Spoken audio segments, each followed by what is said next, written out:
All right, all welcome. Good evening. Thank you for coming. Thank you for being with us. My name is Chris Perry. I'm the Senior Director of our Community Engagement Programs here at the Community Music Center of Boston. And tonight we're going to have a fun evening. We've combined two of our favorite events. So we're starting with a community conversation where we're going to talk with one of our community partners about a topic that's really important to us, supporting artists of color from high school and beyond.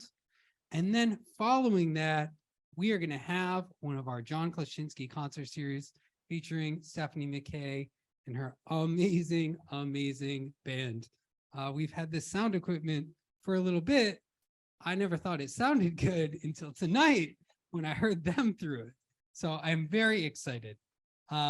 So first, we're going to have a conversation for the first hour from 6 to 7.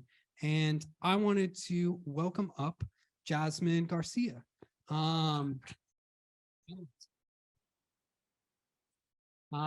So Jasmine is the Educational Programs Director at Dunamis, which is an arts education nonprofit. Jasmine, I'll let you introduce yourself a little bit and Dunamis. I'm going to step away and then I'll come back. I've got a couple questions for you. And I know some of my friends in the audience have a couple questions for you, but thank you so much for being here. We're excited to hear a little bit more about you and about Dunamis. Yay. All right. I'm gonna sit this way. Low-key, I didn't take into consideration I'd be up here alone, so that's okay. We'll improvise, but kind of not really. So yes, hello. My name is Jasmine Garcia. Her pronouns are she, her, hers. I work at Dunamis. Like Chris said, I'm the education programs director there. I am originally from Worcester, Mass. And what else? I graduated from Mass College of Liberal Arts. I am also, while an arts manager, I am also a singer and sometimes actor. I have rehearsed many times in these rooms, by the way, with some bands. We created our own play once, which was really cool. So yeah, that's just a little bit about me. Yeah, let's get into this slide that I made about 2 hours ago. And yes, I fully encourage you to crack some jokes, raise a hand, say hello. If you have a comment, I'm for it. It'll be a lot easier for me. And so I beg of you. So today we're going to be talking about supporting artists of color from high school and beyond.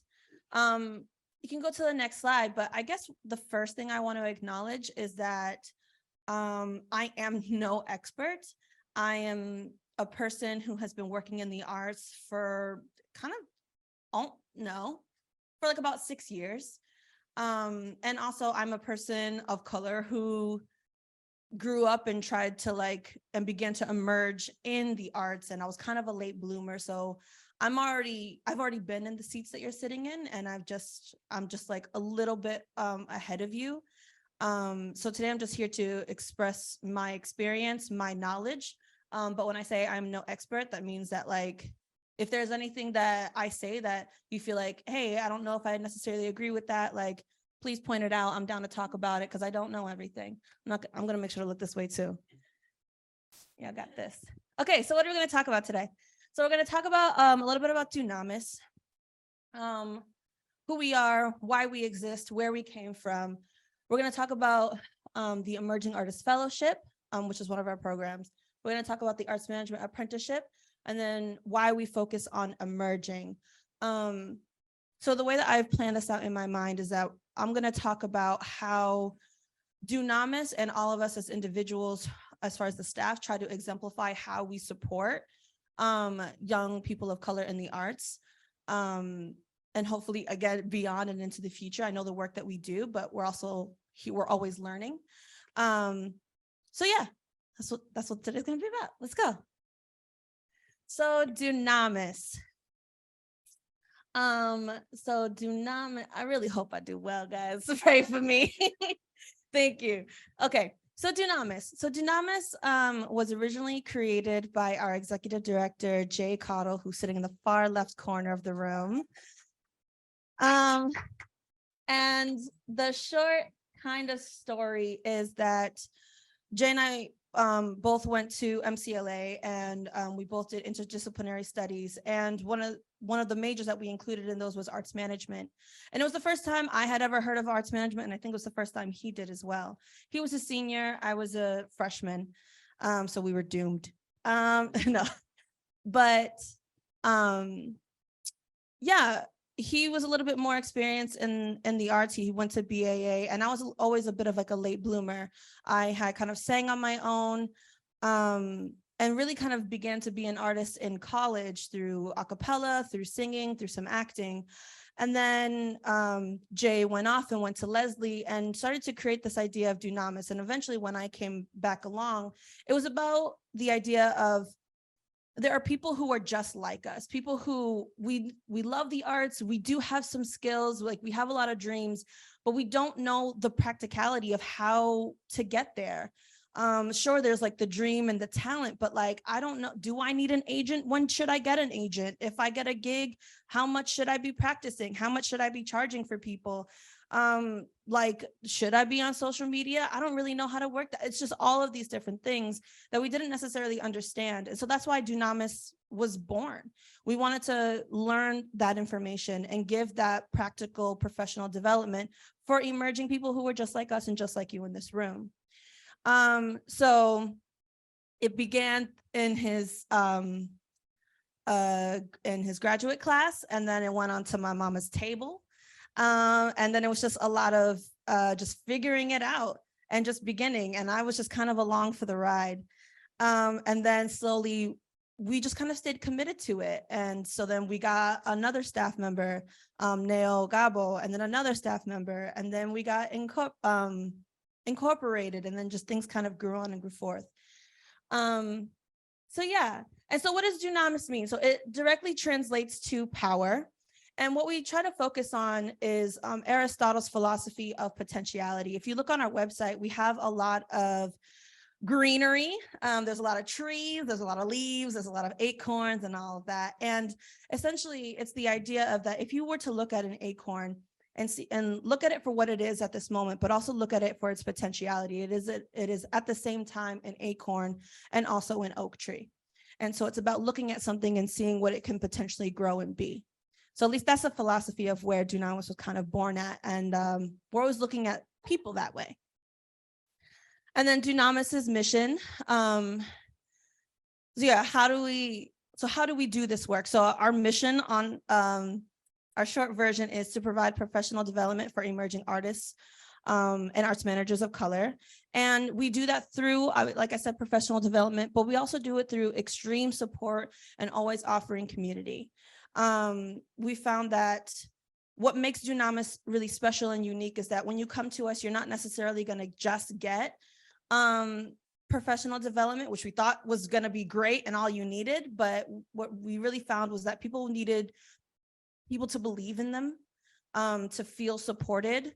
There were a lot of tears in the beginning. So then we understood that like, it's going to have to be a lot more than that. People were really struggling to understand, or sorry, not to understand, but people were really struggling with even admitting like, am I for real an artist? Like I sing, I dance, I do, or maybe I'm a photographer and I'm a writer, but like, I just do that on the side. Can I for real call myself that? And so we found that, yeah, like we're there, and that I've kind of coined us to say that we are the guidance counselors of the arts world. So that's what we try to do. Next slide, please. So talking about the Dunamis Fellowship. So that fellowship is happening right now. And actually, Taniqua Patrick was in the first ever cohort. Yeah. That was when we had no money. Everything was volunteer. And we were building the boat as we were in the boat. So we were figuring out what worked, what did not work. And we got a lot of feedback that first year. And so we are now in our what year, Jay? This is our fourth cycle in our 6th year. It's super cool. It's super exciting.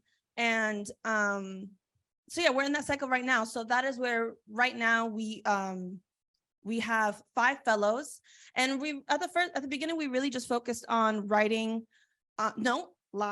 We focused on singing, dancing, and acting, and now we've really expanded. Now we have writers, we have photographers, because we find that at the end of the day, everybody needs the same support. Excuse me. I'm really turning into Jay. And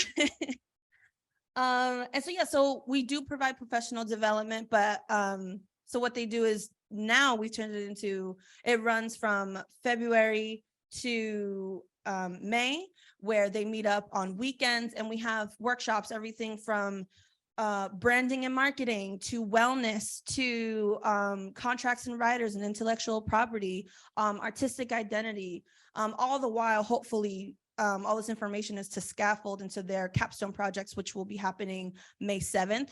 Come through at Midway Studios. It'll be a cool, fun time. And we've seen that every year people are feeling extremely empowered. They're feeling safe with us, especially as a POC organization.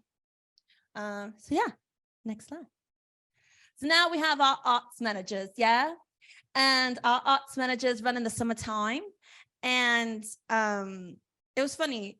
There's a lot of speculation of what an arts manager does. And I like to, my own definition is, it is a person who creates an experience, an artistic experience. So that means you can do almost anything and be an arts manager. But with our specific program, they're with us for 6 weeks during the summer. They're learning a lot of the similar skills, but through an arts manager lens.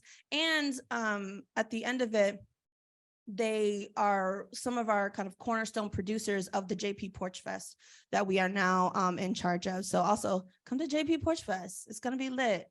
It's going to be a good time and fun time.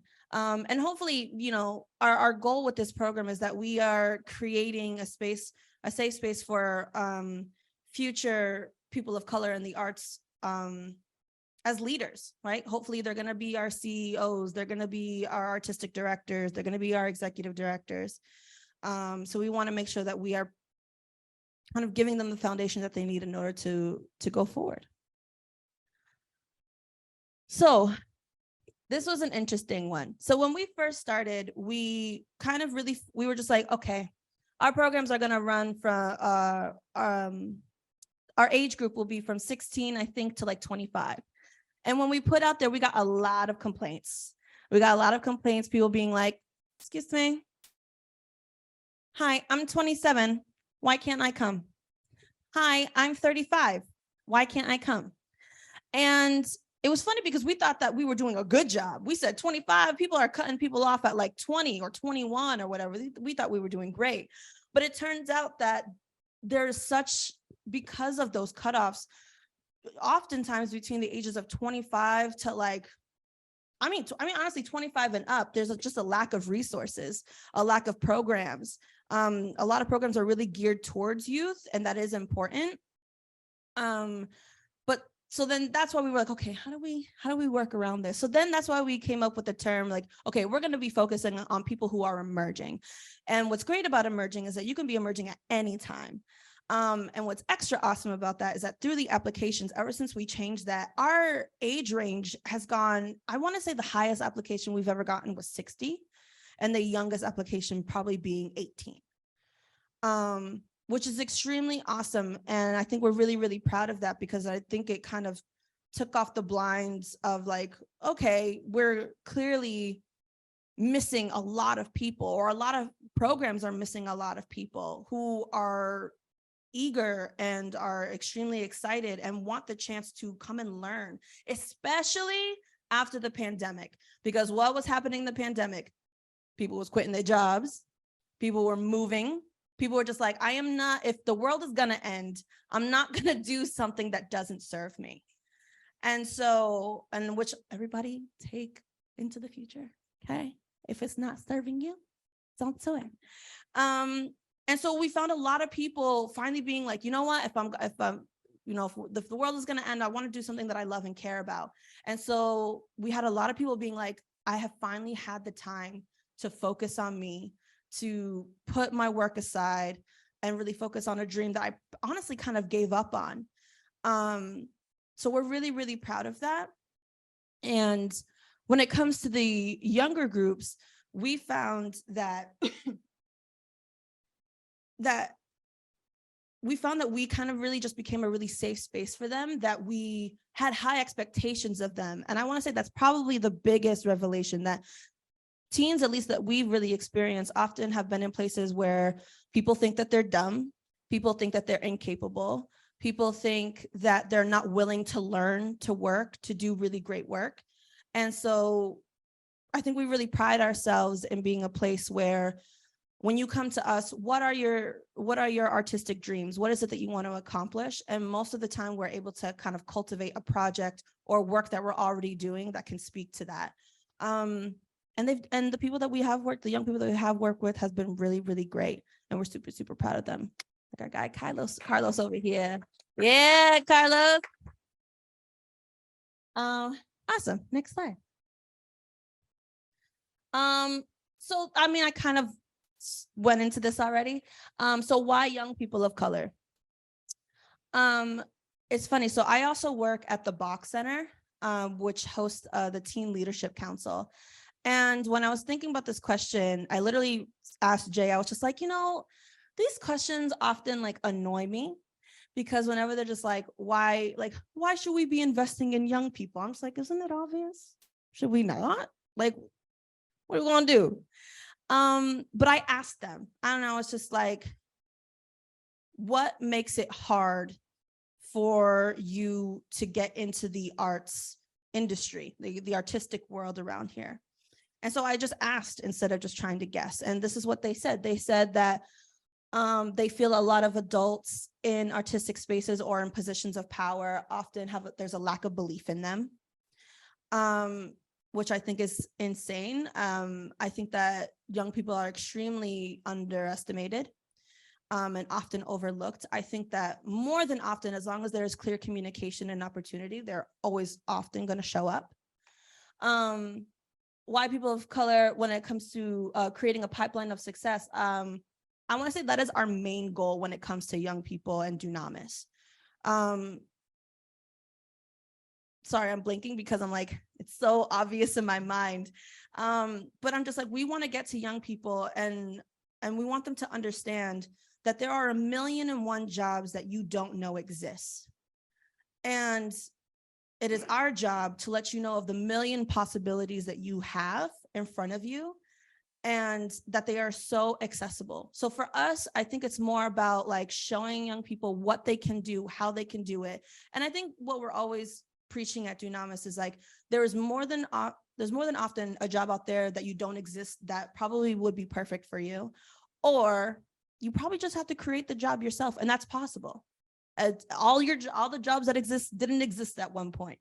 So anything kind of can be created, and we want to create that pipeline for us. We want to give them an opportunity. We want to make sure that we are meeting them where they are, and then connecting them to everyone around us, like CMCB or vice versa. Yeah, that pretty much is it, because I just mentioned Carlos, but that's all good because I'll probably mention it with the projects and talking to Chris. But yeah, that's just a little spiel about Dunamis and the work that we are doing. We are always trying to be extremely intentional. So yeah, that was just my cute little slide deck. If you want to email me, it's at jgarcia@dunamis.org, or you can visit all of our other programs because we're doing a lot at dunamisboston.org. So yeah.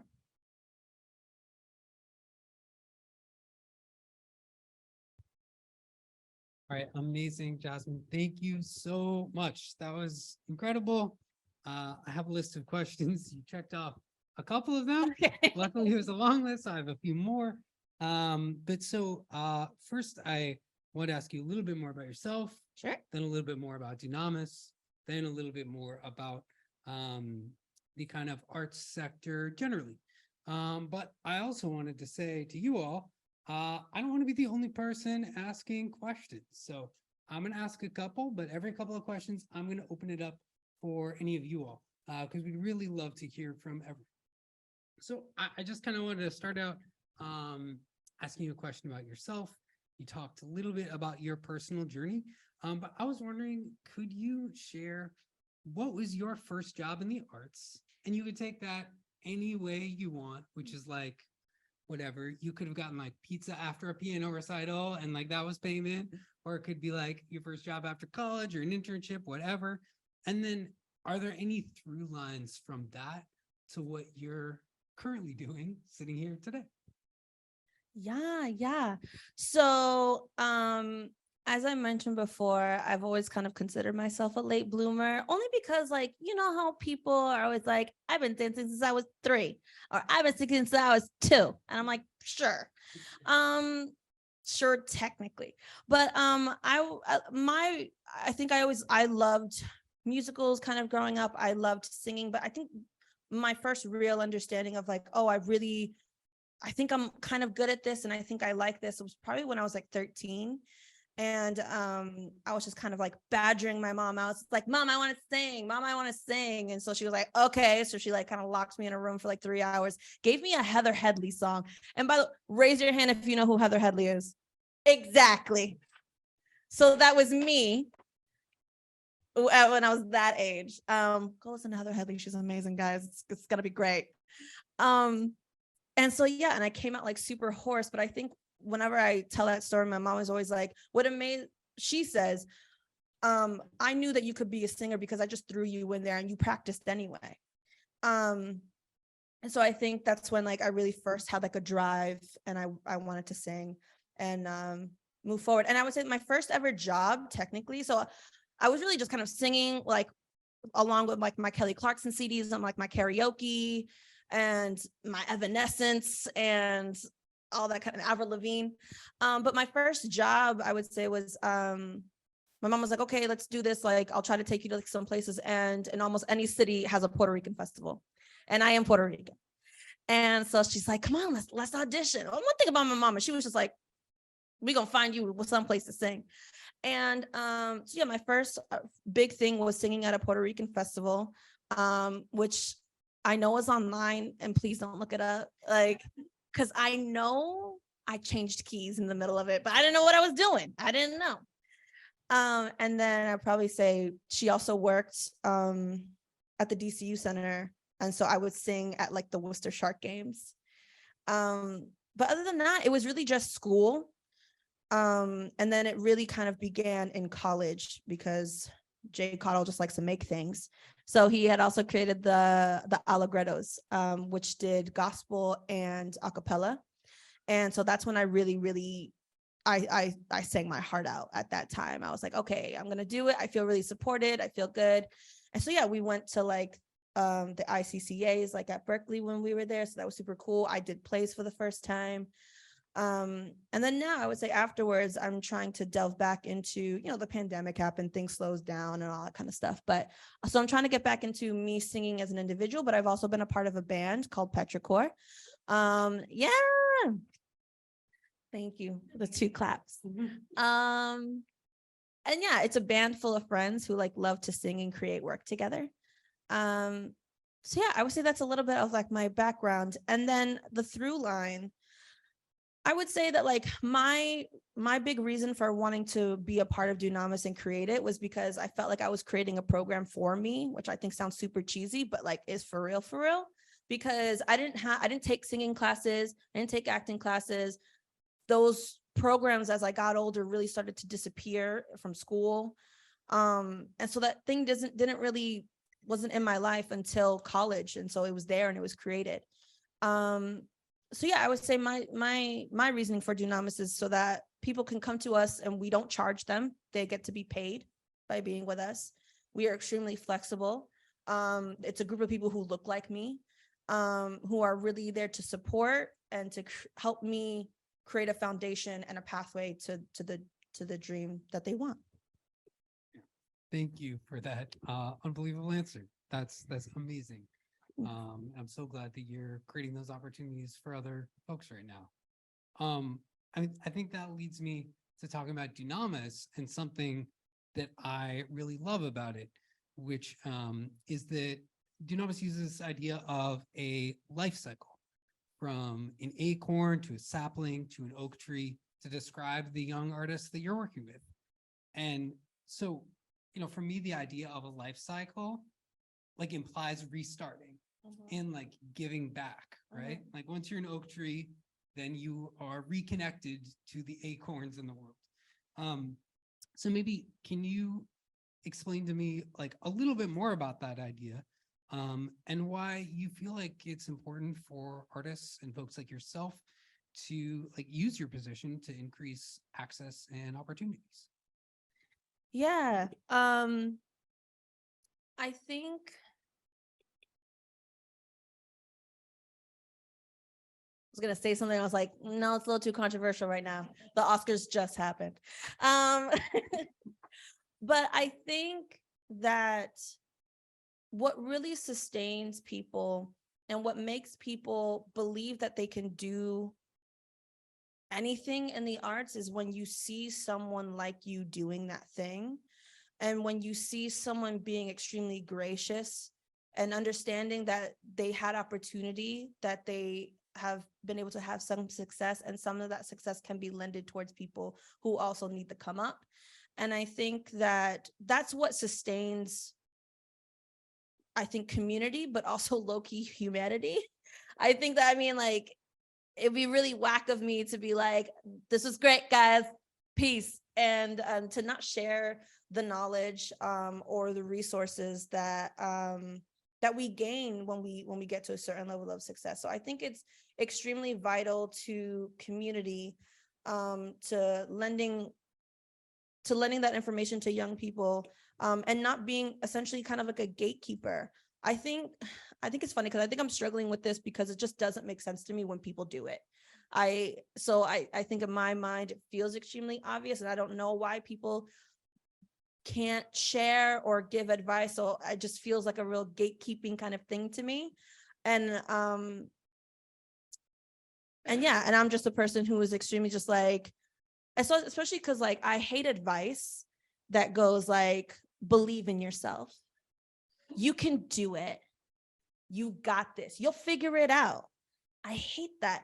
Well, don't get me wrong. Sometimes it's nice, but I'm just like, well, tell me how to believe in myself. Tell me how to get the foundation. Tell me how to understand a contract. So I think I just really like, not predictable, practical information and know-how. And I think that really helps me. So I think it's how I understand the world. So I think it's how I want people to be sharing that information. And to give opportunity to other people, you gotta share the wealth. Yeah. No, thanks so much for that response. And that actually, you said a word that I was thinking about as well, and that I wanted to ask you about. A couple weeks ago, our CMCB executive director, Colleen Washington, said that he felt like many arts and culture organizations right now in the city are acting as gatekeepers for young people and for young people of color in particular. That's definitely my shared belief, that many of the biggest barriers are being put up by the organizations and institutions that have are holding on to the power. It sounds like maybe that's a shared belief that you have. I don't know, man. Let's talk about it. Well, I do you share this view in here? But I think you answered that, so I'm gonna skip that. And so maybe what are some examples about how young artists or young professionals are impacted by that institutional or industry gatekeeping? What are some of the examples of the folks that you see working with at Dunamis? Or what was that last bit about Dunamis? Oh, were there any examples of the emerging artists that you are working with at Dunamis? Okay. So I think I have a really interesting perspective because I'm not a Boston native. I've only been here for the past like 6 years. And I'll just be really honest. I think when I first came here, I was like, the arts are like cliquey. Like it's giving high school. It's giving don't sit with us. And I really didn't know or understand why people were also extremely like, I'll give a good example. One of our emerging artists, they are an actor and they're in a play right now. And they felt like they were feeling like extremely like weren't being treated very well. And they were terrified to just say that, like, this isn't feeling like a really good experience. I'm like really terrified that like I'll be blacklisted. Boston is small. They're going to talk about me. And I just don't want that, my opportunities to go out the window. Which I just didn't understand. And so I think, at least in my experience, like, I feel like we're moving in like a better direction, at least with the organizations that like we're affiliated with. But like, I understand that that's still a part of it. That's a big fear. And I think when I think of gatekeeping, I think about holding power and like just being like, do it this way or you can't come in.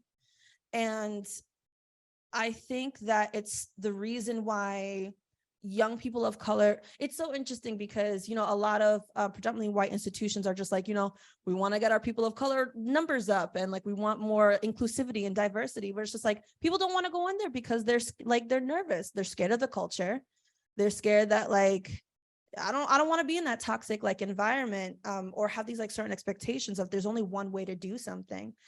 And so, sorry, I lost my train of thought for a second. But I think that we are moving in a better direction. And I think that the sooner that people, I now remember what I was going to say was, and I also think it's the reason why people leave Boston all the time. People travel all around the world to come here to learn from our institutions, to play here, to learn from here, and then they leave. And I think part of it is that, I think that we're pushing up a ceiling, I think sometimes here in Boston, where people feel like there aren't enough opportunities. But I also think that you're losing your people. You're losing the people that you create here. And I think you'll always continue to fight that ceiling if things don't change. At least, again, I think in my circles and Dunamis' circles, we are seeing a culture shift. We're trying to be like, listen, just because something has worked or has always been a certain way doesn't mean that it has to. Let's change it. And like, let's not be fearful of change. So I think that the sooner people embrace change, it'll be a better Boston. Yeah. That's what I'll say about that. Thank you for that response, Jasmine. No, that was amazing. And yeah, it sounds like y'all are working on changing that conversation and building community and having some honesty about that conversation. Transparency is big. Also, I'm hot out here. I was like, am I doing okay? You are doing wonderful. Cool. So I wanted to pass it off to open it up to you all. We have another 15 minutes or so, 15 or 20 minutes to chat with Jasmine. I asked her a first question, which was, could you share your first job at the arts? So that is the secret passcode to asking a question, is I'll ask you to either share your first job in the arts, or if you don't identify as having a job in the arts, what you might want that to be.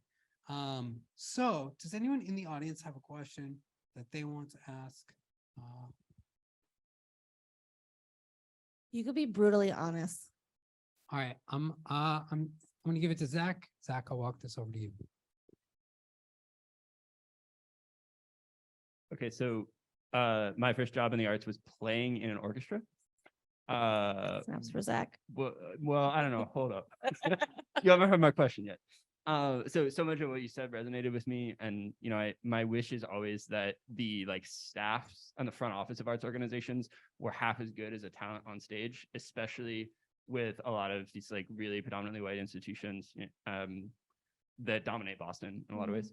And it seems to me that precisely what you said about the kind of lack of structure and investment in leadership and in building things and supporting people has led to a leadership class for a lot of arts organizations that's really insular, it's really homogenous, and it's just frankly kind of mediocre. Go off, Zach.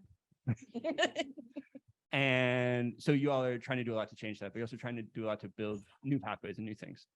So what I'm curious about is, as you are coaching young people, coaching emerging artists, to what extent are you thinking about turning existing organizations, which might involve trying to push people into places that don't really want them there, Or to what extent are you trying to build new places and spaces altogether? So put another way, it's this kind of reform or revolution question, because we need both.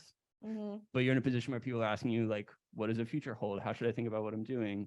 And so in a spirit of pragmatism, how do you advise young people who are wrestling with this question of reforming something or building something new? It's giving a J question, okay? It's giving an executive director question. No, I would try my best. I'm trying to think about the advice that I literally give to my arts managers and my emerging artist fellows. And that is like,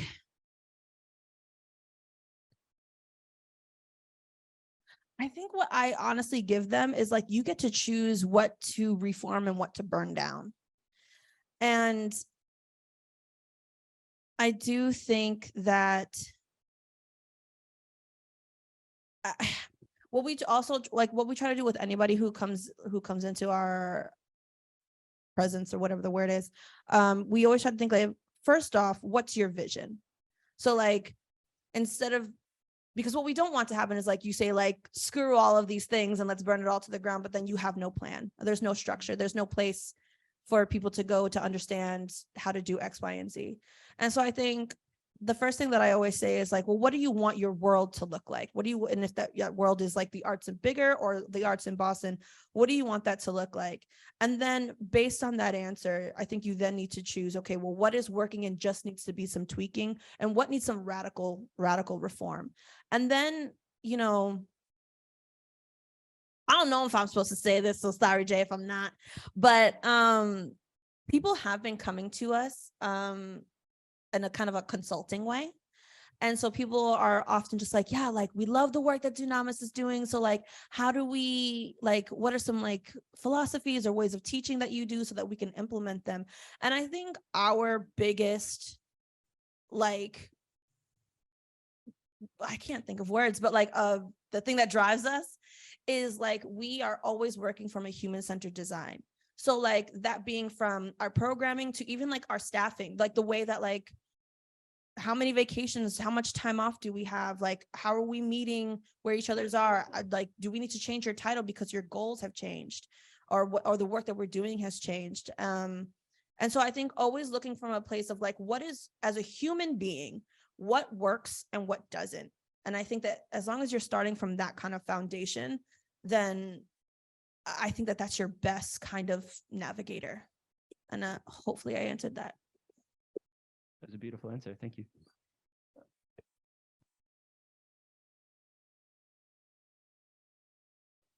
All right, awesome. Thank you, Zach.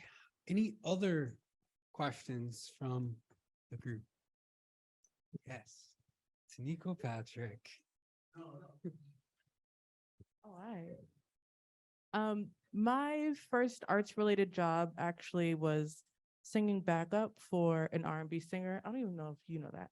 I don't. When I lived in Japan, I sang backup for an R&B singer. But my main question for you is that you talked a lot about creating safe spaces and community for young people of color, but overall just emerging artists. And I would love to know if you can share with us, how are you creating those spaces of community? And if maybe someone doesn't have the capacity to come to something that Dunamis is doing, what are some key things that they can do to create community within their world? Okay, I'm going to try to break down it into like 3 parts. So the first one's like, how do we create community and safety and whatnot? I think like as a basis, we are the people that we're coaching right now. So I think our experience and our background is already going to speak for itself. But then like, there are other things that we have implemented into like our programming. So like, yeah, you have like the workshops, you have the professional development, you have like your capstone, but like each person has an assigned like advisor, and that advising time, sure, can be towards your capstone, but like we often like sometimes that's the conversation and sometimes it's not. Sometimes it's about like, where are you at? How's life going? Where do you need support? We are extremely clear that like, and I'm just mentioning this because like sometimes it has happened, like, you know, we are not mental health physicians. We are, and we are really like aware of that. And that's just if like mental health kind of comes into it, but it has in the past. And so, even that, like, we have had to like address. And so we're making sure that we are kind of armoring ourselves with like enough information and resources that we can give. Again, we always say that we're facilitators of information. We don't know everything, but we will definitely do our due diligence and like, what is it that you need? How can we meet you where you're at? And then how can we give you the resources to do so? And then in other ways, like, we have different forms of programming for different reasons. So like, there's the Emerging Artist Fellowship, that if you're an artist, you want to come to us and get all that type of care. Absolutely. And then like right now it's kind of dormant, but we have the Artist Anonymous program as well. Well, that's like a drop-in space where sometimes people are like, I don't need your entire program, but I just need some feedback and some support and some community. And that is kind of forming itself. And so that way, where people get to really kind of decide, what does this group look like? And that is a safety net for me, and a place to commune. I think like we're always kind of teeter-tottering between hybrid and in person, but I think that we have to recognize that certain things are needed to be in person, especially after the pandemic. People need connectivity, and sometimes that's just what people need at a basis. And I think the last thing is like, how can people create community for themselves? There's a quote by Issa Rae that I really love that I'm always telling everybody. And that is like, people are often in this industry, people are always looking up for people who are more successful, have more money, have like whatever to like pull them from the ground up. And what you really need to be doing is looking from across the table. Who around you is doing the same things as you? Who has the same goals? So that you guys can all team up and kind of come up together. Because at the end of the day, that's going to be your community anyway. And you then get to cultivate what that culture looks like. So I think that's my answer. Thank you, Taniqua. Thank you, Jasmine. And thank you, Taniqua, for one of the best A youth sentences ever. And a youth question. Great. All right, John Caleb, you have to top. I was a backup singer for an R&B artist when I lived in Japan. Go. Oh, well, I don't think I could top that. But, this is kind of like my first introduction to like the arts world, to, like working here and like working with Cast of Our Skins, CMCB. So my question is like, how do you have any advice for like young musicians who are in that space of like art being cliquey and like it not being like seeing people that like look like you and like having that space? Like, do you have any advice for like staying sane, like staying like, yeah, I just like navigating that world? Mm-hmm. There was some really great advice told to me, and that was, always walk into a room believing that you belong, and like start there. Because I think if you are walking into a room that you feel like, I don't know if I'm supposed to be here, first of all, incorrect. And second of all, the world, and I think no matter who you are in this room, the world is going to knock you down for 1,000,001 reasons. Don't help. Don't help them. And so, so I think first off, you need to love on yourself. Make sure that you are like today. Listen, I was like, I'm going to come and speak today and I'm feeling nervous. I took a shower. I made sure I fed myself. I watched some really good programming that was extremely positive. It made me cry. But then like, I can now come in here and feel good and feel like, okay, I if anything goes wrong, I gave good energy today. So I think first armor yourself with things that feel good and make you feel good as a person.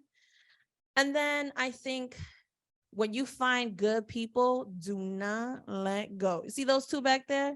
They've been stuck with me for 10 years. And low key, I should not be friends with them in the sense that like I was a freshman, he was gone. He was with me for 1 year. And Tadiqa was with me for a couple of others. But like, when you find good people, really, really hold on to them. And then I think when it comes to clickiness and like nonsense, I think first of all, like for me, I was on the thing I was watching today, which everybody should go to watch if you have Apple Plus. It's called Dear. It's really great and sentimental. But there was one thing that someone said, it was just like, don't ignore the things that keep bothering you. And so if there's something that you're always kind of coming up against, that it's just like, I don't like the way you send that email. Like, I don't like the way that this is addressed in here. I don't like the way the X, Y, and Z. I think that like you say, excuse me, I really don't like that. And I think that what's a great piece of another piece of information, again, I'm just a collection of information of great advice, was that like a conversation is not conflict. And so remembering that you get to set the tone of how a conversation goes. Like, for example, I always say, like, I love working with teens. And I love working with teens because they always know right from wrong, whether they do right or wrong or whatever the case may be. And and with other staff members, they would always be like, oh, I don't know, I don't like talking to teens if like I gotta like address like an issue. And I'm just like, you get to decide the tone and just be like, hey, so and so, like, you know why I'm talking to you, you know why we have to address this thing, like this thing needs to change. And I think that that's a transferable skill that you can take anywhere. So I think armor yourself up, make sure you hold on to good people, keep in contact with those good people, and also just address the nonsense. You can really be, and when you address the nonsense, people who are often doing the nonsense feel dumb. They do, because then they're just like, oh, because that's how things are done. It's like, well, it ain't working, so let's change it up. So yeah, absolutely. All right, thank you, John Caleb. I think we have time for maybe one more question. If there's anybody in the audience who has one more question.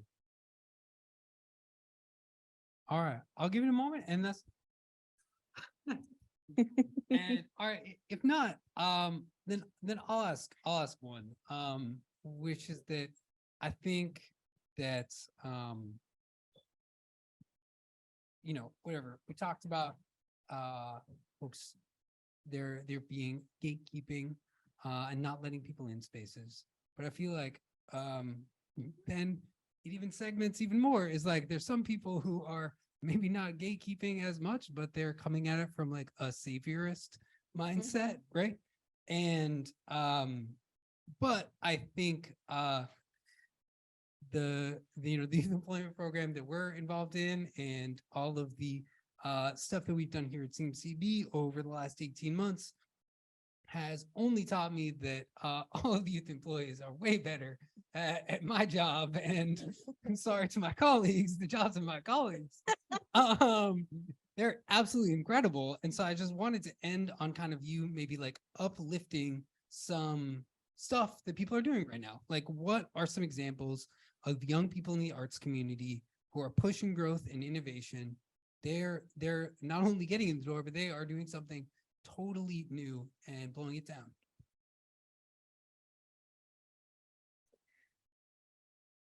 Yeah. I feel I'm gonna do two things. I'm gonna cheat a little bit. First off, I'll say that I've been working with the Bach Center for like a really long time, and not a really long time. What? I just said that. That didn't make sense. I've worked with them for like a couple of years, and I always get to work with teens. And what's really awesome about them is that in a really awesome way, they're extremely limitless. Sometimes they have like a lot of confidence that I'm just like, where's that coming from? But and I think it's something to take advantage of and something to not knock down. I think that like taking away a young person's confidence is just like high key, low key, one of the worst things that you could do to them. And so I think that like, first of all, just like believing in them and knowing that like they can just do like really amazing work. And working at the Bach Center, like these are dancers, singers, and actors and poets and music producers. And they do all work that is about advocacy. So they choose their own theme. And I'm seeing young people who are like amazing lyricists, or like, you know what's insane? We give them insane like timelines where we're like, let's create a song. They will create an entire song in like a week. No, what am I saying? Like an hour. And like give that criteria to any of us. We're just like, oh, whoa, chill. But I think what's amazing about them is that they're not afraid to play. They're not afraid to make a mistake. Like, you really need to, they should be the greatest people to look up to about like relinquishing fear and just trying. and going back to it. And the way that I'll cheat is I don't know any young people who are doing like extremely like awesome things, but like, does anyone in here know of people who like want to give them a shout out of like a young person who's probably doing some great work?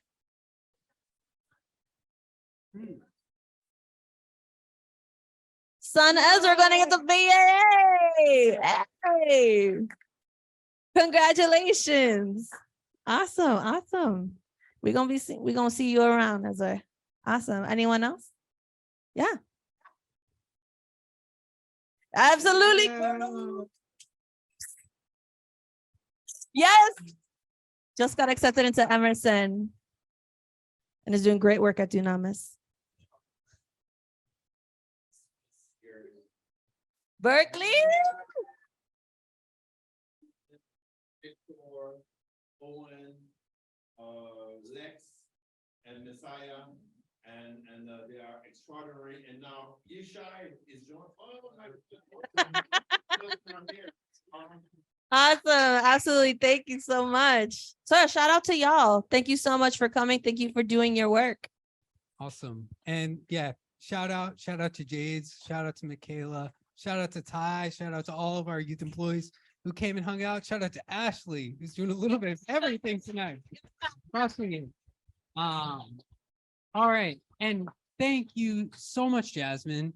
And by extension, thank you, Dunamis. Thank you, Taniqua and Jay. So grateful for you to come here. All right. We've been talking, which We is did it, awesome. Chris. We did it, but we're sitting in front of a drum set, which I guess we should leave. yeah. Might have to skedaddle. So we have something amazing after this. All right, we have Stephanie McKay and her band. They sound incredible. It's going to take us about 5 minutes to just do a little bit of a sound switch over, but please stick around and hang out. This is going to be amazing.